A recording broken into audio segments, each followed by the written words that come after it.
লতুরাস কচুতে যে আপনার স্প্রে করা হচ্ছে। তো এটা স্প্রে করা হচ্ছে ঠিক বিকেলে, আপনার সন্ধ্যার আগ মুহূর্ত। কারণ যেহেতু সাইডে ধান আছে, তো এই ধানের জমির পোকা এই লতি কচুতে ব্যাপকভাবে আক্রমণ করে। তো মোটামুটি এখানে ছত্রাকনাশক এবং কীটনাশক স্প্রে করা হচ্ছে।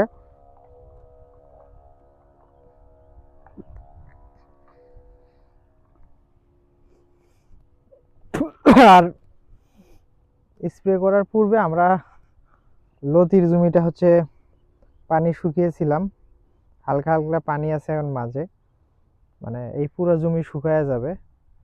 তার পরবর্তীতে আমরা পানি সেচ দিব, এতে করে লতির গোড়াটা হচ্ছে শক্তিশালী হবে এবং লতি থেকে আমরা একটা কাঙ্ক্ষিত ফলাফল পাবো। কারণ মিনিমাম লতি চাষ করলে আপনার একবার জমি মানে শুকান দিতে হয়, এতে করে আপনার জমির মাটিটা ভালো হয়। আর এই যে মাঝে যে ঘাসগুলো আছে, একটাও ঘাস থাকবে না। আগামী ভিডিওতে আপনাদেরকে দেখাবো আমাদের পুরো জমি একেবারে ক্লিন হবে।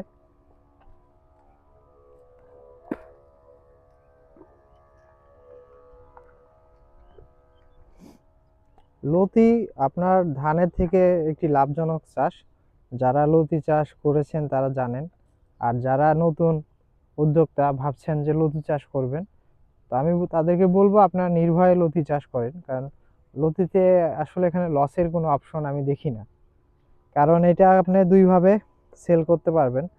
একটা ব্যাপক হারে লতি সেল করে একটা প্রফিট পাবেন। তো লতির পাশাপাশি আপনি আবার এটার যে চারা, এই গোড়া থেকে অনেকগুলো চারা বাড়ায়। একটা একটা গাছ থেকে আপনার মিনিমাম 6 থেকে 7টার মতো চারা পাবেন। তো মোটামুটি মোর দেন 1 বিঘা জমিতে আপনি 5,000 চারা চারা রোপণ করলে সেখান থেকে আরো অনেক পরিমাণ চারা আপনি সেল করতে পাবেন। তো এই জন্য লতিটা খুবই লাভজনক একটি ফসল।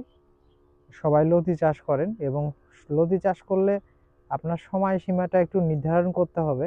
আপনাকে রমজান মাসকে টার্গেট করে আপনার লতি ইয়ে করতে হবে। যেহেতু রমজান মাস আসতে এখনো মোর দেন 15 থেকে 20 দিন সময় আছে।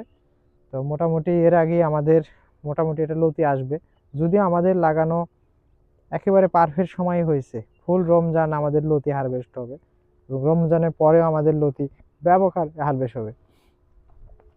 তো এ হচ্ছে লতি চাষের বিষয়।